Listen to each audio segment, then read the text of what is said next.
Estamos de volta em mais uma Ação e Reação, nessa segunda-feira, dia 25 de julho, dia de São Cristóvão, né? O carregador, dia do motorista, dia também que Neila Torraca completa 70 anos e que Beatriz Segal, a grande artista, completa 90 anos. E dia também das mulheres afrodescendentes. Santos vence na Bahia e está no G4. Muitas coisas para falar aqui no programa e hoje um dos nossos convidados é o advogado, também do Conselho Gestor do Santos, meu amigo Rafael Vita. Boa tarde, Rafael, tudo bem?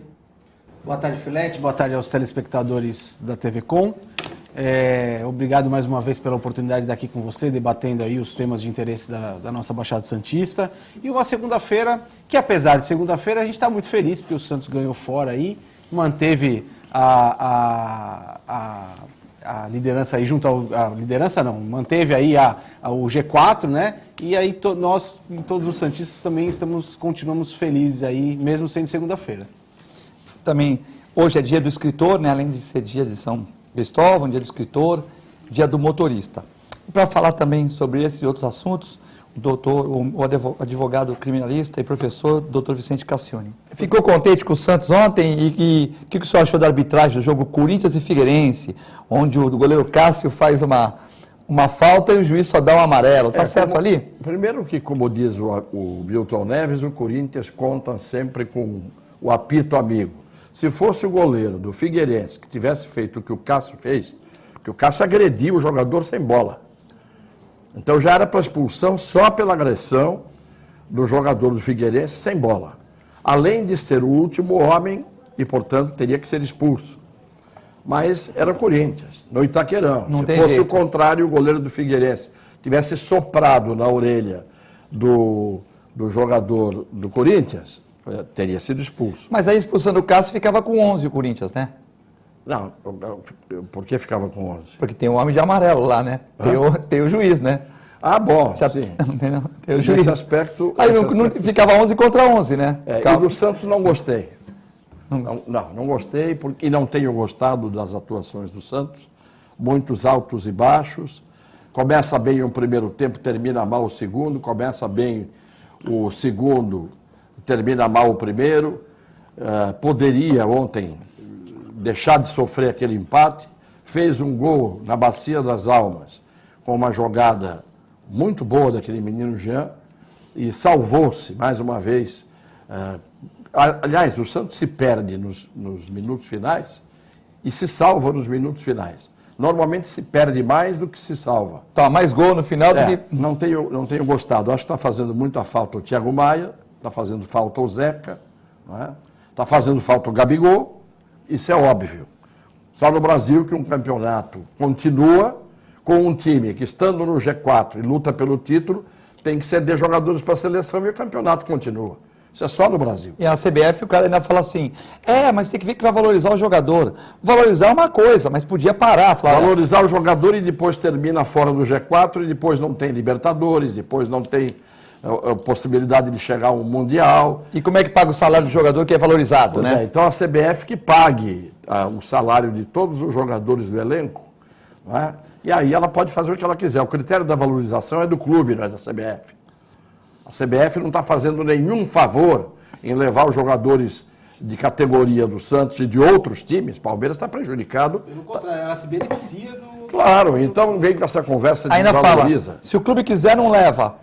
Então tá bom, aí você chega pro Gabigol, você não manda, você não vai para a seleção. Aí o jogador vai ficar chateado com o clube, não tem como. Se vocês não quiserem mandar, a gente não vai punir vocês não. Não é isso, Vitor? A regra o problema é o seguinte, você tem que ter igualdade. Se todos os clubes que não cederam jogadores estão com a sua força máxima, você não pode tirar a força máxima de clubes que são favoritos para servir a seleção e continuar com o campeonato. Tá certo? Não pode, isso não existe em lugar nenhum do mundo, só no Brasil. Mas o que é que existe em algum lugar do mundo que o Brasil faça bem? Nada. E o que é que existe em algum lugar do mundo que o Brasil não faça mal? É o Brasil, não tem jeito. Vita, quinta-feira tivemos uma reunião no Santos, no Conselho, acho que o presidente Modesto Roma saiu bem, né?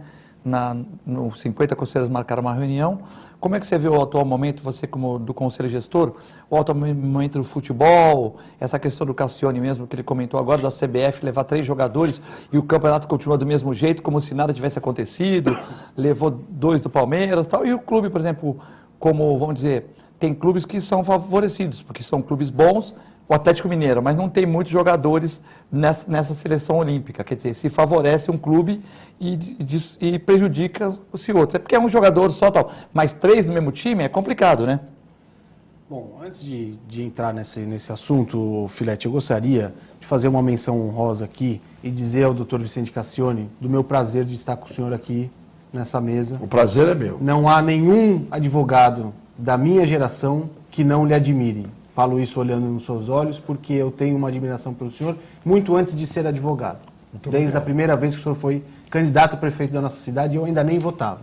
Então eu gostaria de fazer essa menção, porque Obrigado, me sinto muito lisonjeado de estar aqui hoje, acompanhado do senhor aqui na mesa. Eu me sinto muito honrado com isso. E eu concordo, Filete, irrestritamente com as palavras do Dr. Vicente Cassione em relação a a CBF. Hoje o que a gente vê, aliás, não é hoje, já é de algum tempo, eu lembro muito bem, se eu não me engano, da Libertadores de 2007, quando a seleção nos levou os nossos 2 melhores jogadores, que eram o Robinho e o Ricardinho, e nós acabamos caindo na semifinal, se eu não me recordo também, para o Atlético Paranaense. Então Um isso jogo já foi marcado para arbitragem horrível, exatamente. né? Isso aí não é de hoje, isso aí é uma questão que já vem lá de trás, né? E acho que o que mais é correto nas palavras do Dr. Vicente é o seguinte, não se pode tirar ter um campeonato econômico se todos os times não podem se oferecer com a força máxima devido a um assunto que não é do clube. Alguém vem ali, tolhe a força do clube e esse clube tem que continuar sem a sua força máxima. Então, quer dizer, o planejamento que você tem no início do ano para contratar jogadores vai para o espaço, né? Toda a montagem do time e a própria... O Dr. Vicente falou que o Santos hoje ele não começa e termina o jogo de forma igual, né? Não tem regularidade. Falta regularidade. Muitas vezes isso também, Dr. Vicente, por causa disso. Né? Porque você não tem como ter essa continuidade que é muito importante no futebol. Com relação, Filete, à última reunião do Conselho Deliberativo, eu disse isso, inclusive, pessoalmente para o presidente Modesto Roma, eu achei que foi excelente, eu acho que qualquer caminho de comunicação entre o executivo, a diretoria do clube, os seus conselheiros e, consequentemente, os seus associados, é importante. Eu acho até que essa reunião deveria ser uma constante maior no Conselho Deliberativo para que nós possamos nos comunicar com o Conselho Deliberativo e evitar muitas vezes que ilações ou que mentiras se tornem realidade. Né? Então, achei que foi bom, achei que foi satisfatório. Foi a melhor reunião desse Concordo. Aí. Foi a melhor reunião. Porque, na verdade, Filete, foi uma reunião em que a gente teve a oportunidade e teve tempo de se aprofundar nos temas que estavam sendo discutidos. Então, isso foi muito importante. A gente teve outras reuniões no passado em que a pauta era muito extensa, quando chegava a oportunidade do Conselho Gestor falar, já era no final, já não tinha mais ninguém na reunião e as coisas acabavam ficando pelo caminho. Mas eu acho que foi importante, e volto a dizer, eu acho que essa reunião tinha que acontecer mais vezes, como ocorreu. E o próprio presidente Bonavides também, do Conselho, já está pegando mais cancha também, então está conduzindo melhor as reuniões, porque é difícil a condição dele, porque é um conselho meio dividido e tal. Então, talvez o primeiro conselho dividido, que não entrou junto com o presidente, é esse, né? Lógico que tem sempre os que discordam, mesmo no conselho integral, né? Mas isso é normal, é da democracia, complicado, né, Filete? Mas quando ele está dividido é mais difícil, você sabe que isso dúvida. Mas eu não acho que também isso seja ruim. É bom para o clube. Eu acho que fomenta a democracia, falo novamente isso. Eu só acho que assim, hoje o clube está se acostumando com 2 importantes mudanças, tanto na sua gestão executiva, que é o comitê gestor, né? Nós estamos aí na segunda gestão que tem essa forma de administração e estamos nos acostumando ainda com a primeira vez em que o Conselho Deliberativo tem a proporcionalidade, atendida a proporcionalidade do novo estatuto. Né? Mas olha, então, eu vou dizer uma coisa, Rafael. Nos tempos em que o Conselho entrava junto com o presidente numa escolha conjunta, o Santos tinha uma permanente fiscalização dentro do Conselho, não vou chamar de oposição. Não eram opositores, mas eram fiscais, que são notáveis. Até hoje, quem viveu aquele tempo lembra. Era o Esmeraldo Tarquínio, era o doutor Aguinaldo Cappi e era o conselheiro Júlio Teixeira Nunes. Eles estavam permanentemente querendo saber das coisas e cobrando. E a diretoria era composta por aqueles medalhões todos que fizeram a história brilhante do Santos Futebol Clube. O conselho não é para ser formado nem por um rebanho amorfo, nem por vaquinhas de presépio. O conselho é para atuar. E não importa se foi eleito com o presidente ou se não foi eleito com o presidente. O conselho tem que ser... Se os conselheiros torcem para o Santos, querem o bem do Santos. Não pode ficar pensando na derrota da eleição passada, ou na chapa que perdeu, ou na chapa que ganhou. O conselheiro não é feito para ajudar a prejudicar o clube. Agora, a diretoria, evidentemente, tem que dever explicações sempre ao Conselho Deliberativo, que é o órgão máximo do clube. Não é? Aliás, o órgão máximo é a Assembleia Geral, mas a Assembleia Geral é o máximo porque elege e destitui uma diretoria. Mas, no entanto, o Conselho é o grande órgão fiscalizador. E depois é cosmopolita. Tem uma porção de gente pensando. O Conselho não pode ser apenas de louvação e de execração. Não é? Alguns louvam e outros execram. Isso não existe.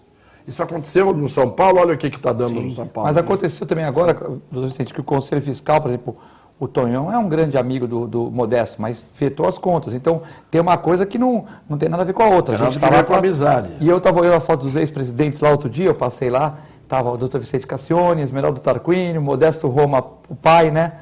Modesto Roma, estava o Milton Teixeira, né? As pessoas que foram presidentes do Conselho do Santos, né? Estava a sua foto ao lado direito ao lado direito, lá em superior direito. É. A foto está... E não é o fato de eu ter sido presidente do Conselho, porque eu fui presidente do Conselho em 81 e renunciei. Quanto tempo o senhor ficou no Conselho? Eu fiquei mais de um ano, mas depois houve uma briga interna que me cheirou mal e eu publicamente, na reunião, disse com incompatibilidade moral com o que está acontecendo aqui, eu vou embora. Aí não ficou nem no Conselho mais? Não, aí desci. Aí foi todo mundo atrás pedindo para eu subir de volta, que eles queriam me eleger presidente do clube, que vagou o cargo da presidência. Eu disse, não, vocês tinham que ter se manifestado lá dentro. Não é aqui no bar, aqui embaixo da sala do Conselho. Agora eu vou embora e não serei mais conselheiro nunca mais. Isso faz 35 anos. Continua santista, mas não conselheiro. Mais santista do que eu, em termos de antiguidade, são poucos, né? Eu sou talvez um dos 10 vivos ainda, mais antigos sócios do Santos Futebol Clube. Parabéns. Rafael, instalações da Vila Olímpica são consideradas inabitáveis. O Comitê Olímpico Australiano apontou várias falhas hidráulicas, elétricas e nas instalações de gás. É uma questão chata aí para o Brasil, né? Muito chato, Filete. E, assim, infelizmente, nada do que a gente já não esperava, né? Eu vi, inclusive, ontem uma entrevista do prefeito do Rio, Eduardo Paes. No meu ponto de vista, ele foi mal. Ele quis levar na brincadeira uma questão que é muito séria e muito mais séria para quem está com a sua delegação lá, né? Ele falou alguma coisa lá... eu trago até um canguru. Trago um canguru e depois teve uma trago resposta. Trago um canguru para ficar pulando na frente da delegação. E a resposta da delegação foi muito boa, né? Porque eles disseram, olha, eu não quero um canguru, eu quero um encanador que possa tornar o espaço onde eu vou acomodar os meus atletas viável do ponto de vista de habitação. Né? Sujo, vazamento de gás. A gente entende. Essa resposta foi boa. Muito boa. Mas para ser completa tinha que ser assim. Aqui eu não quero um canguru, eu quero um encanador. Agora, na sua cadeira da prefeitura, que é bom colocar um canguru. Para que ele pule lá de vez, né? Mas assim, o que eu falo que é muito chato, porque eu imagino que a delegação está ali, e é muito sério os Jogos Olímpicos. As pessoas vêm numa seriedade para encarar uma disputa de Jogos Olímpicos com muita seriedade. Aí acaba, além de ter enfrentado a dificuldade que já enfrentaram, ainda ouvem, né, uma piadinha de mau gosto do prefeito do Rio de Janeiro. Então eu acho que, eu espero que o problema já foi, né, o dano já ocorreu. Eu espero só que consigam pelo menos dar uma remediada nesse dano aí. E o gasto público é enorme, né? Contrataram 500 pessoas agora na emergência para arrumar. Encanador, pintor. E outra, eu vi umas fotos do lugar lá, poxa, por fora você parece que é um apartamento até que bem bonito, né? Agora por dentro você vê claramente que aquilo ali foi feito a toque de caixa de qualquer jeito e assim, eu fico muito triste, viu, Filete? Muito triste porque o Brasil sempre, em que pese os nossos problemas, a gente teve sempre uma imagem de lá fora, de um país bom que acolhia bem os seus turistas, etc. E assim, eu acho que a gente vai sair com a imagem manchada desses Jogos Olímpicos. Espero que não. Doutor Cassione. Em primeiro lugar, eu fui deputado junto com o prefeito do Rio de Janeiro, que na época era um histriônico, ele era um pândego. Eu cheguei a dar um dia um tapa na nuca dele, na comissão em que nós estávamos, porque ele foi desrespeitoso comigo e ele era muito menino.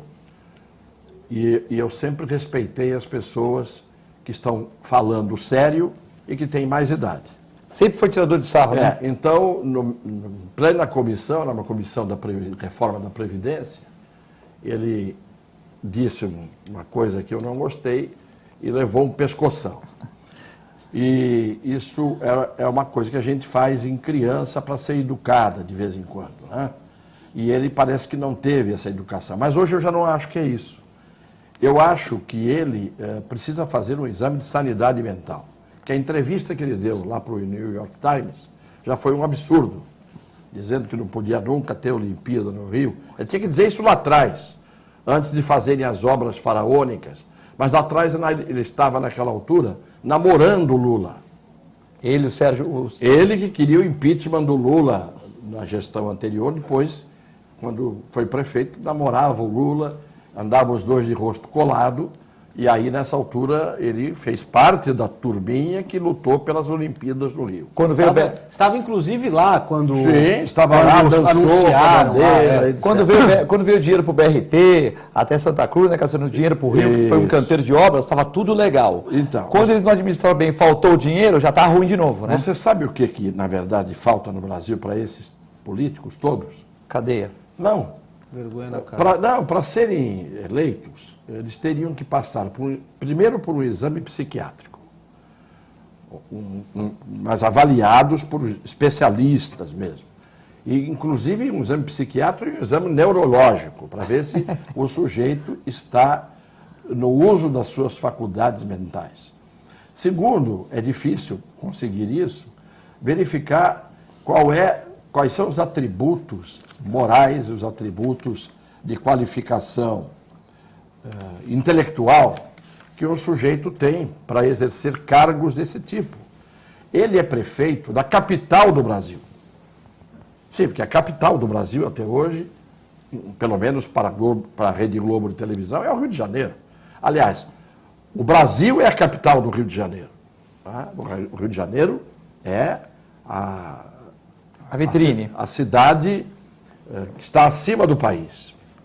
E como a Rede Globo de televisão que tem a maior audiência e faz a cabeça da maioria dos brasileiros, nós somos obrigados não apenas a ouvir o sotaque dos cariocas, que evidentemente não são o tipo de sotaque que representa o sotaque brasileiro.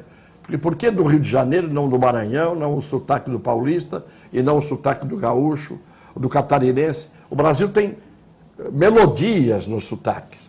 Não é só o R do Roberto, né? Não é só isso. Mas você pega o estrangeiro, ele vem para cá, ele começa a aprender a falar português, e aí fala um português com aquele aquele chiado do carioca. Isso já me irrita profundamente, porque eu sou um camarada ranzinza. Ranzinza. Acho, no entanto, que aquela história do terrorismo está começando a acontecer.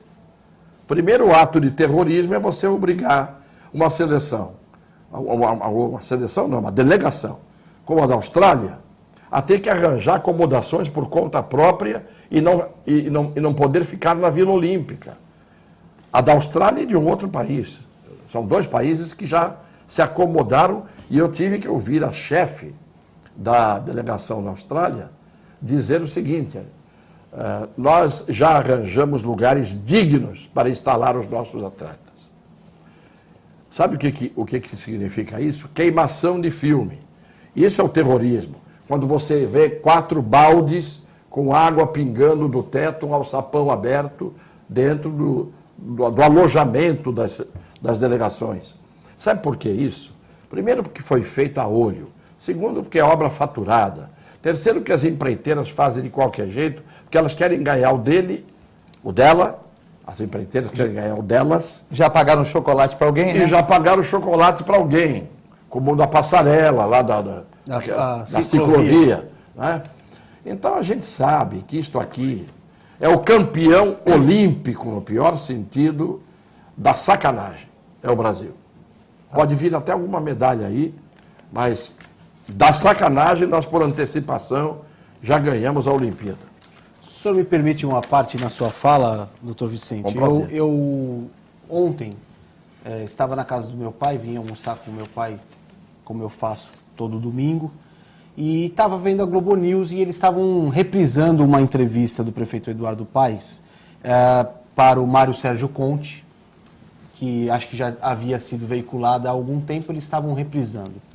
E eu ouvi o prefeito Eduardo Paes dizer, com essas palavras, que ele se aproveitou das Olimpíadas para burlar, para fazer um pequeno, para cometer pequenos enganos com a presidente Dilma, porque ele disse que ligava para a presidente Dilma e dizia assim: olha, se a senhora não me mandar dinheiro para fazer tal obra, vai encher aqui no dia das Olimpíadas e a gente vai passar muita vergonha. E disse que a presidente Dilma atendia essas solicitações dele e depois ele dizia assim: mas ela só se esqueceu que quando ocorrer as Olimpíadas a gente não vai ter chuva, porque a gente vai estar no inverno.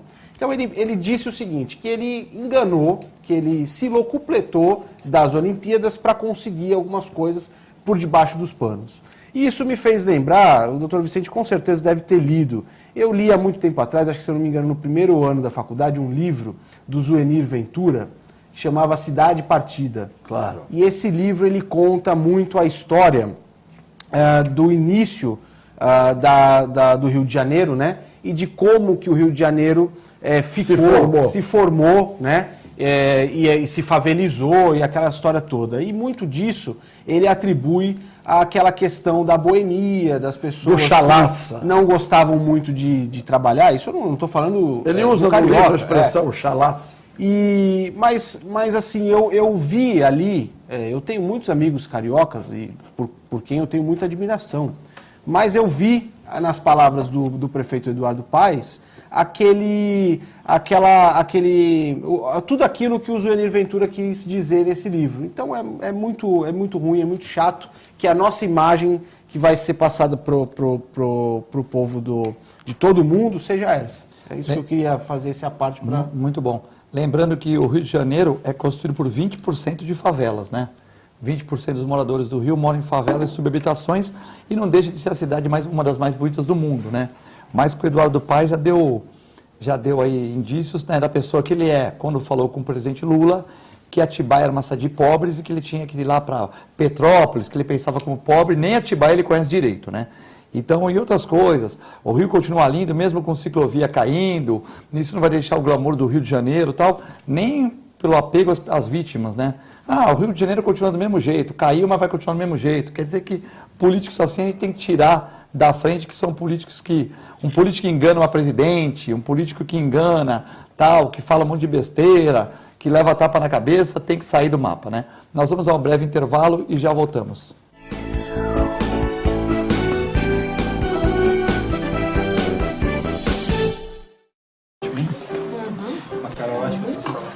Luísa.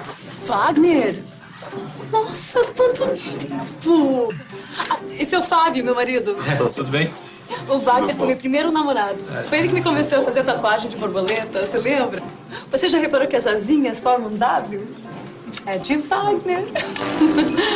Ai, que bom dia. Tem coisas que a sua família não precisa saber. Mas se você é doador de órgãos, isso você tem que informar. A Clínica Multiimagem é especializada em exames de radiologia e diagnóstico por imagem, investindo continuamente em tecnologia e trazendo constantes inovações para proporcionar à comunidade médica e seus pacientes diagnósticos ainda mais precisos. Sua nova e moderna estrutura, aliada à tecnologia de ponta, juntamente com o corpo clínico especializado, tornam a Clínica Multiimagem um dos centros de diagnósticos por imagem mais avançado do estado de São Paulo. Entre em contato pelo telefone 3202-1250. Com o objetivo de atender cada vez melhor, o Plano de Saúde Santa Casa oferece a você e à sua família uma ampla rede de atendimento em Santos, São Vicente, Praia Grande, Cubatão e Guarujá. Além de contar com a melhor equipe médica e multiprofissional do litoral paulista. Plano de Saúde Santa Casa de Santos. O melhor atendimento em plano de saúde. 3226-6200. Sabe o que essas crianças vão ser quando crescer? Serão adultos que poderão escolher suas carreiras e decidir pelo próprio futuro. Pois hoje, as empresas que participam do programa Empresa Amiga da Criança investem no presente para mudar o futuro de muitas crianças e adolescentes. Crianças que brincam e estudam crescem mais sadias, desenvolvem-se melhor e tornam-se adultos que farão a diferença amanhã. Junte-se à Fundação Abrinq e seja uma empresa amiga da criança.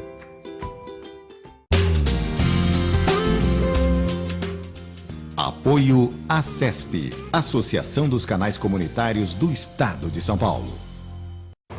Sintracomos, 76 anos de lutas e conquistas em prol do trabalhador. Um sindicato forte a serviço do trabalhador. Este é o Sindicato dos Trabalhadores das Indústrias da Construção Civil, Montagem e Manutenção Industrial e do Mobiliário de Santos, Cubatão, Guarujá, São Vicente, Praia Grande, Mongaguá, Itanhaém, Peruíbe e Bertioga. Associe-se ao Sintracomos e faça parte da nossa família. Administração, Presidente Macaé Marcos Braz de Oliveira.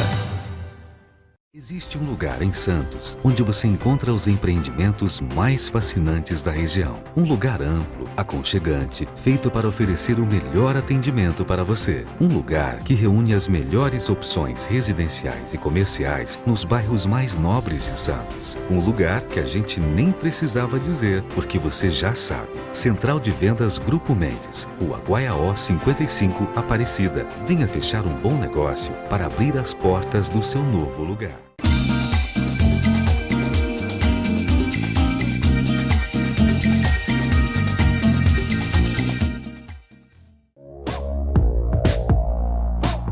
Sindicato dos Trabalhadores Municipais de Praia Grande, há mais de 20 anos levando aos seus associados planos de saúde e convênios, assistência odontológica e jurídica, curso de capacitação e outros benefícios, dando aos servidores melhores condições de trabalho e qualidade de vida.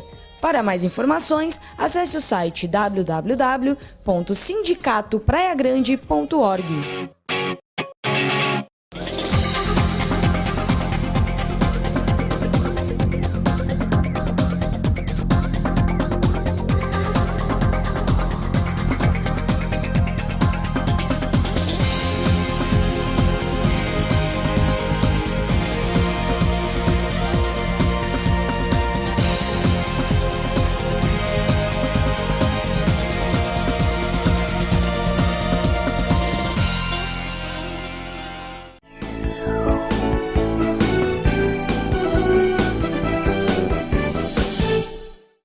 Estamos de volta no segundo bloco do Ação e Reação, hoje, 25 de julho, dia do escritor, dia do motorista, dia de São Cristóvão, com o doutor Rafael Vita, advogado, comentarista do programa e também conselheiro gestor do Santos Futebol Clube, e o doutor Vicente Cassione, professor, escritor e também comentarista do programa.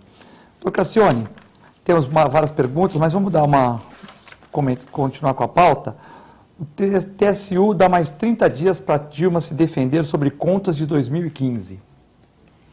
Bom, do jeito que o TSU está fazendo, eu tenho a impressão que as prorrogações de prazo, a renovação de prazo, isso é uma coisa possível, até num processo você pode ter um prazo prorrogado, às vezes por um motivo de força maior, para fazer uma contestação, para apresentar o seu memorial, alegações finais, você tem condição de ter uma prorrogação, em casos especialíssimos. No caso dela, já tiveram mais do que tempo de apresentar provas que pudessem desmentir as acusações que foram feitas. E isso está me parecendo um ganha-tempo, não é? E quem ganha tempo na condição de réu, entre aspas, é porque não tem defesa. Isso é o que eu acho. Né? Com a minha experiência, a gente sabe que quando o réu está numa situação desconfortável, você ganha tempo, porque ganhando tempo você consegue, às vezes, até uma prescrição. Eu não sei por que o Tribunal de Contas concedeu essa prorrogação de prazo. Mas a esta altura, eu já também não estou mais me importando com nada. Se vai dar prazo, se ela vai ter o impeachment, se não vai ter o impeachment, se vai ser... O que o senhor acha? Punida. Ela vai conseguir votar ou não? Eu não penso mais nisso. De coração eu te digo isso, não penso mais nisso. Para mim, hoje, eu ignoro completamente a parte que governou e a parte que governa o Brasil. Eu hoje sou um cético. Quem saiu, na minha opinião, não deve voltar, mas ignoro os episódios da novela.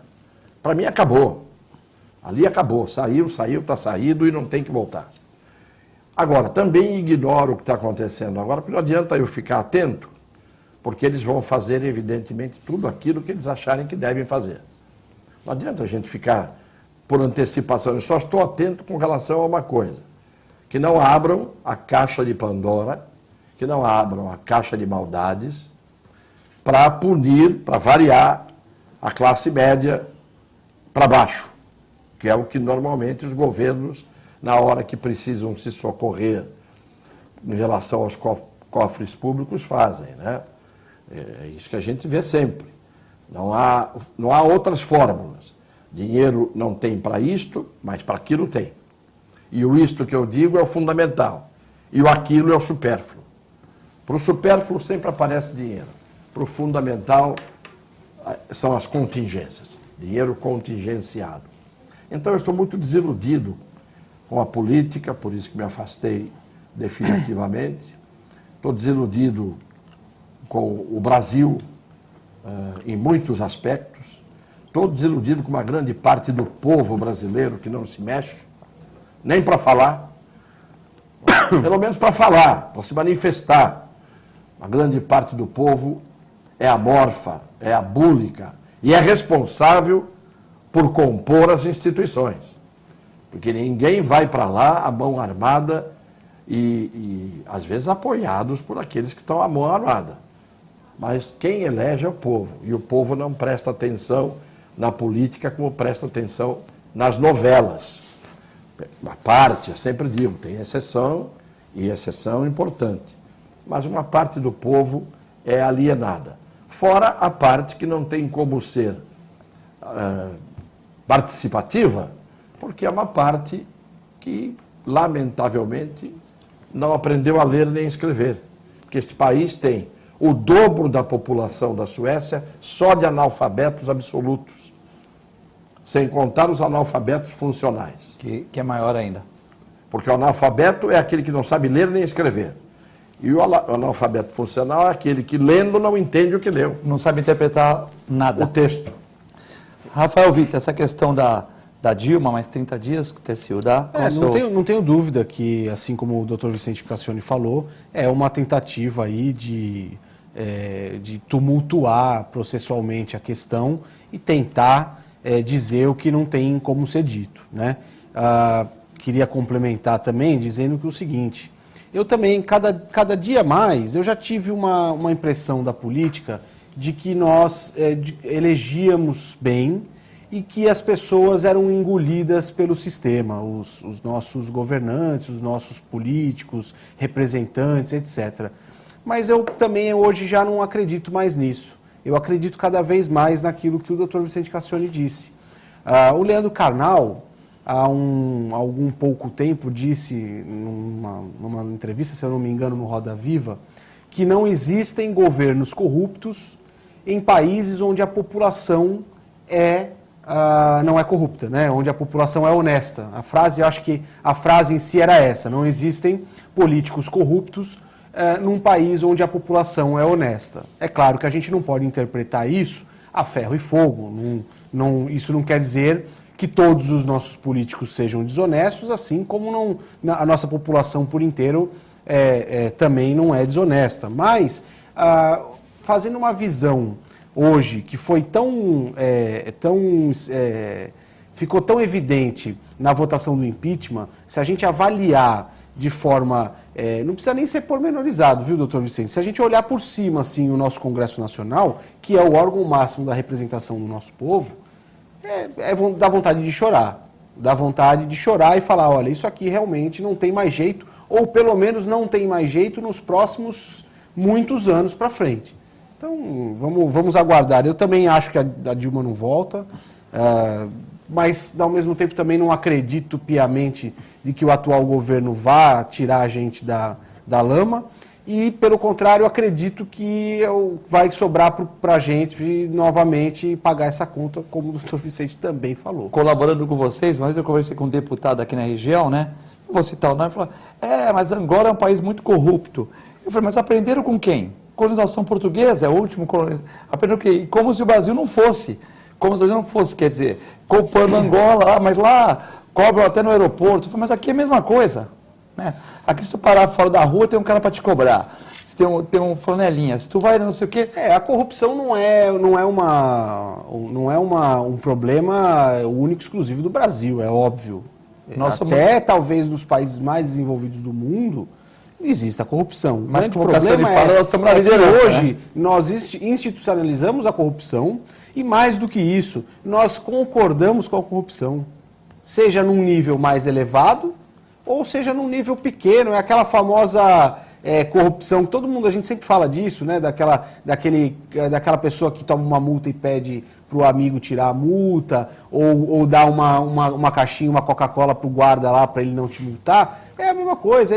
Esse é o retrato do nosso povo, é o retrato do Brasil. Ou quando você viaja para certos estados que o cara te para na estrada, né? Muito comum nesse estado que nós estamos comentando aqui, que é um estado maravilhoso, o guarda te para e fala, ó, se você quiser que eu não te reviste, é tanto. Mas se eu te revistar e não achar nada, você não paga nada. Mas se eu revistar e achar alguma coisa, você paga 3 mil. Para você ir embora, R$100. Se você quer que eu reviste, eu vou abrir todas as malas. Aí, beleza. Se eu não achar nada, beleza. Se eu achar alguma coisa, você me paga 3 mil. Quer dizer, preso você não vai. Ele pode até achar a metralhadora. Você não vai, você paga os 3 mil. Se você quiser que ele não veja, faz uma vaquinha no carro, cada um dá R$25, vai embora. E você quiser que veja, ele vai abrir todas as suas malas. Eu acho que eu já te contei isso, Filete. Isso aconteceu. Eu viajei em janeiro agora, desse mês, para a África do Sul. Nunca tinha ido, não tinha vontade de ir. A minha esposa tinha muita vontade de ir, acabou me convencendo. Passei lá 25 dias na África do Sul.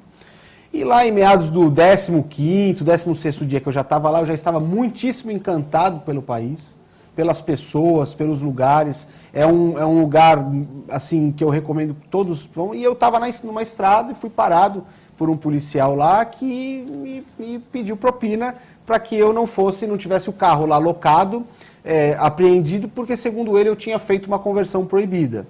E ali, naquele momento, eu não tinha o que fazer. Eu estava numa estrada, num lugar onde eu não conhecia, né? E acabei, a muito custo, aquilo me deixou muito triste. tive que dar a propina para ele me liberar. E eu estava lá. Então, quer dizer, a gente vê que a primeira coisa que a minha esposa disse quando a gente saiu com o carro foi: aqui é igual ao Brasil. Eu falei, é a mesma coisa. É a mesma Mas coisa. ali o Rafael, a África do Sul, hoje, está mais ou menos civilizada. Sim. Porque o Nelson Mandela passou anos e anos e anos, 30 anos praticamente, na cadeia, por defender o seu povo que era massacrado, literalmente, num verdadeiro genocídio, pelos brancos da África do Sul. Eu me lembro que eu escrevi, porque eu sou mais antigo do que o Karnal. Então, as coisas que o Karnal diz hoje, eu já dizia bem antes de ele nascer. O grande problema, eu escrevi uma crônica uma vez, em que um cidadão chamado Verwoerd, era um branco segregacionista, um branco racista da África do Sul, ele foi morto. O sujeito espetou uma faca no abdômen dele e ele foi morto. E eu escrevi, naquele tempo, eu era bem moço, na Tribuna, deve ter sido em 68, mais ou menos isso, eu escrevi: bendito o punhal que entrou nas entranhas, que penetrou nas entranhas desse Verwoerd. Por quê? Porque era incrível o que a África do Sul representava. Um país em que a população majoritariamente negra era massacrada pela população majoritariamente britânica, de origem britânica. Então, mas depois, hoje, depois de uma luta de homem, que foi um dos maiores homens do século XX, foi o Mandela, isso já não é mais assim. Quer dizer, já não é como era. Ainda bem que não é como era. Os países ditos civilizados têm corrupção. A Itália teve uma corrupção no tempo da Tangentopoli. Tangentopoli é propina em italiano. Então, a Tangentopoli é aquilo que está por fora, né? A tangente. Tangentopoli. O sujeito pagava o que tinha que pagar por dentro e o por fora é o que a gente chama aqui de propina, de o que seja. Isso na Itália, né? Isso. Eu vi uma vez a quantidade enorme de empresários, inclusive o presidente da Roma, todos eles muito bem arrumados, entrando presos na penitenciária Regina Coeli. Eu estava lá para cuidar do caso de um brasileiro que estava preso, e tive que esperar para entrar porque pararam 2 ônibus e eles desceram um algemado no outro, grandes empresários italianos entrando na cadeia. E isso na Itália. E nos Estados Unidos você tem muitos filmes que mostram a confissão de como trabalha a polícia, de como trabalha a CIA, de como trabalha o FBI, não é? Não apenas dentro dos Estados Unidos, no mundo inteiro, modificando a história de países, criando pretextos para a guerra, não é? E fazendo com que a história do mundo seja marcada pela cronologia das guerras. Quando você quer lembrar de uma época, desde que o mundo é mundo, que a história começou a ser escrita há 4.000 anos, o mundo você situa o tempo com base na cronologia das guerras. Eu desafio que alguém mostre um período da humanidade, um único período da humanidade, de 10 anos na história do mundo, a história escrita, que não tenha tido uma guerra. E se você quiser, começa lá atrás, com os gregos, os persas, né, as batalhas de Salamina, etc., o Péricles, e vai vindo, e vai vindo, e vai vindo. Depois vieram os romanos e os bárbaros, depois os hunos, a guerra entre os saxônicos, depois os gauleses. A Europa foi guerra atrás de guerra dos 100 anos, Inglaterra contra a França, e depois todo mundo fica amigo. Você pega a Primeira Guerra Mundial, que foi a maior carnificina, pior do que a Segunda. 14. Pior do que a Segunda, 14 e 18. Não é? E eu estava vendo ali, matando-se os alemães matando os franceses e vice-versa e tal. Hoje, alemães fazendo turismo em Paris, os parisienses fazendo turismo em Munique. Quer dizer, quem é que faz essas guerras? Não é o povo. O povo não está interessado em guerra. São os governantes, são os tutores do mundo, não é? São os camaradas que querem ter hegemonia, que querem expandir os seus espaços territoriais, que querem colonizar os outros para extrair as riquezas. Isso é a história do mundo. O mais forte tira do mais fraco, desde os assírios e babilônicos, lá atrás, que já guerreavam. Esses extremistas também islâmicos vêm daí também, né? Nasceram, da revolta dos países que nasceram do bombardeio, da destruição de países árabes. Eles estavam quietinhos lá, foram mexer lá, dizimaram o povo deles, e aí criou-se essa resistência aí, concorda? E eu dizia, já quando dava aula na faculdade, na década de 70, eu dizia o seguinte, corrupção, e não era como hoje, corrupção é o seguinte, você tem uma pirâmide, a base da pirâmide é o povo, a pirâmide vai fazendo isso. Para você chegar aqui em cima, no topo da pirâmide, no vértice do ângulo, para você chegar, você tem que vir construindo a partir da base, que é o povo. Se você não tiver o povo, você não chega aqui em cima. Se o povo todo é corrupto ou parcialmente corrupto, na sua mentalidade, porque eu digo que a crise no Brasil é a crise de mentalidade. As pessoas pensam torto, como regra. Então, quando você tem o ápice, chegou aqui em cima, se aqui tudo é corrupto, ou quase tudo é corrupto, isso que está aqui em cima veio construído daqui para cá, tem que ser corrupto. Não tem lógica você sair de uma base de corrupção e chegar no Olimpo dos deuses, aqui em cima. É o que o Rafael comentou agora, né? Não, mas o que eu estou dizendo isto eu escrevo e falo desde 1973. E me lembro quando uma aluna, que era mais velha que eu, inteligente, atuante, hoje doutora, se não, acho que acredito que esteja viva ainda, ela era bem mais velha que eu, isso foi na década de 70, ela dizia, professor, o senhor é apocalíptico. Eu dizia, eu não sou apocalíptico, eu estou fazendo um retrato da realidade. Sociologia é ciência exata, como a matemática. 10 anos depois, a minha previsão é que em 30 anos o Brasil ia chegar nisso.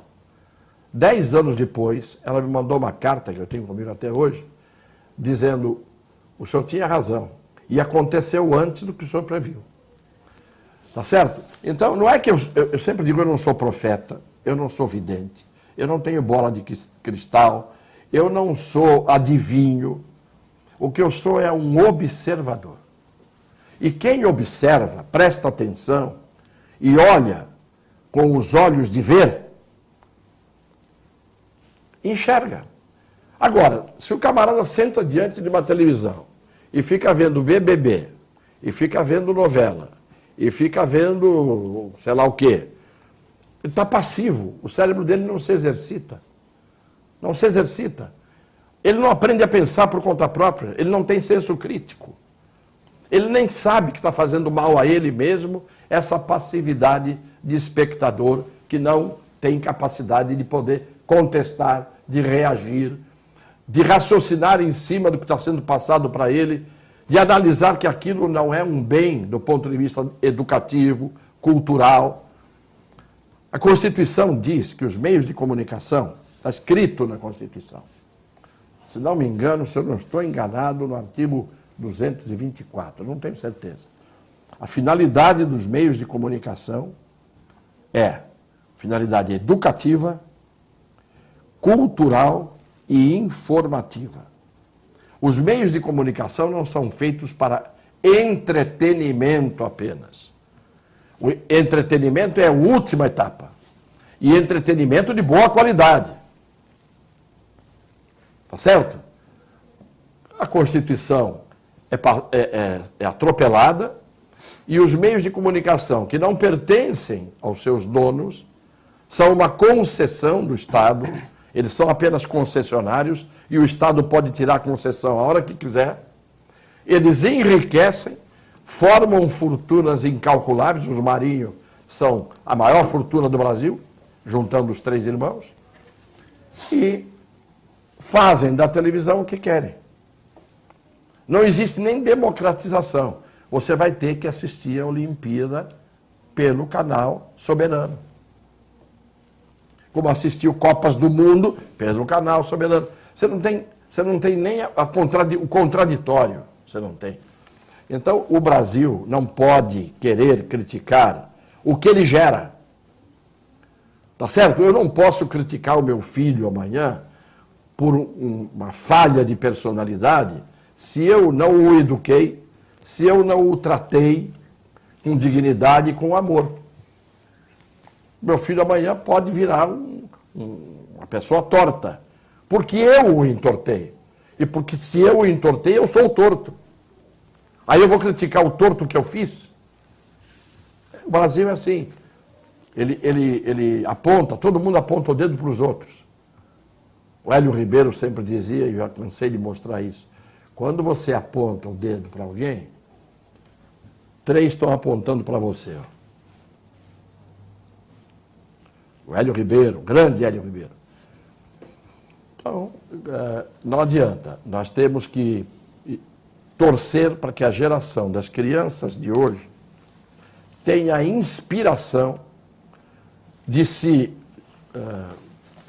contrariar com o mundo que ela está vendo, que nós adultos deixamos como legado e como herança, e que essa geração espontaneamente resolva fazer a transformação. A minha geração falhou. Falhou e faliu. O doutor Jorge está cumprimentando o programa, parabenizando o Vita, que levantou o livro Cidade e Partida. Ele também leu, gostou muito. Fala dos apoiadores, um abraço pessoal da Ozan. Ligue para o 32 28 8000, Ozan. Faça como mais que 500 mil pessoas na região, plano de assistência familiar Ozan. Mais informações, www.ozan.com.br. E também mandar um abraço para o pessoal do Boqueirão Express Grill. Aí o pessoal do Boqueirão, meu amigo Paulo, que está chateado com o empate do Corinthians, o Nelson São Paulino, que vem numa derrota com o Grêmio, né? O treinador quer sair talvez para treinar o time da seleção argentina, está meio complicada a situação de São Paulo. Comidas maravilhosas, Rua Lobo Viano, 89. Pode falar que viu aqui no programa da TV Com, manda um abraço para o Nelson, para o Paulo. Em frente ao Supercentro do Boqueirão, ao lado da Unisanta. Aqui mandar um abraço para a família Teixeira também que assiste o programa. Vita, tem a pergunta aqui da Carol. A Carol, ela está questionando aqui, a Carol do Canal 4, que por que não se pode parar nos finais de semana nas primeiras quadras do Canal 4. Ela fala, hoje em Santos é tudo pela mobilidade. Mas conversaram com comerciantes, com os moradores, por que no Canal 3 e no Canal 2 pode se parar nos finais de semana e a CT não permite que pare no Canal 4? Bom, Filete, eu me recordo que existiu uma discussão dessa aí, era até em frente ao nosso amigo da padaria Santista ali, e eu acho que ele conseguiu, junto à CT, resolver. A TV Com foi lá, filmamos. Ela está falando do início do Canal 4, Isso. eu estou imaginando que seja ali, perto esquina com a praia, em frente aonde era um outro restaurante ali, que agora... Perto do Torto, perto daquela padaria de conveniência no Canal 4 ali. Se eu estou me recordando bem, ali nunca pôde parar do lado esquerdo. Do lado direito, sim. Agora, eu acho, não sei se tem alguma coisa a ver com o fato da praia estar sendo no domingo ali fechada. Eu acho que se foi feito com um estudo e não atrapalha o trânsito, a gente tem que respeitar o laudo técnico que eventualmente foi feito pela Companhia de Engenharia e Tráfego. Eu não acredito que a CT iria fazer isso simplesmente por uma vontade não embasada em algum estudo do ponto de vista técnico.